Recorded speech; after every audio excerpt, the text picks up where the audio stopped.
Bonjour à tous, merci de choisir France 24 pour vous informer. Vous êtes au cœur de l'info. On est ensemble jusqu'à 21 h heure de Paris. Voici les titres de ce dimanche 28 avril. Israël continue ses bombardements sur la bande de Gaza.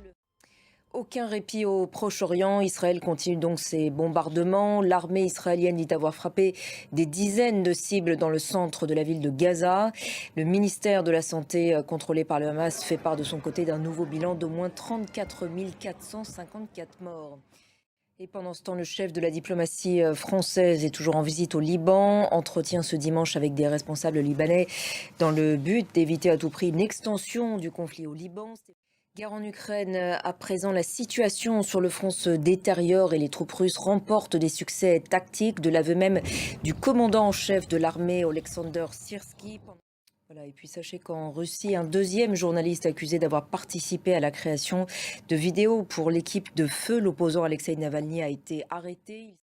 Dans l'actualité en France, maintenant dans un contexte de regain de répression en Iran, manifestation aujourd'hui à Paris pour réclamer l'arrêt des exécutions et la libération des prisonniers d'opinion ou politiques iraniens, parmi lesquels le rappeur Toumaj.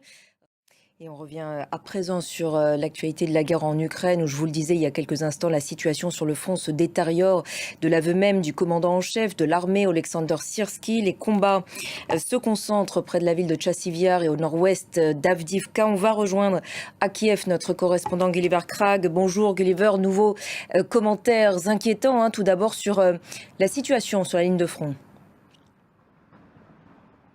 Oui, le commandant en chef Oleksandr Syrsky a parlé de 3 villages. Merci beaucoup Gulliver pour ces précisions depuis Kiev. Je vous le disais également en titre, quelques nouvelles à présent du pape François. Premier déplacement de l'année ce dimanche à Venise. Le pape François s'est adressé tout d'abord à des prisonnières, puis a célébré une messe sur la place Saint-Marc et s'est aussi rendu à la Biennale qui a ouvert ses portes il y a quelques jours. Pierre Leduf.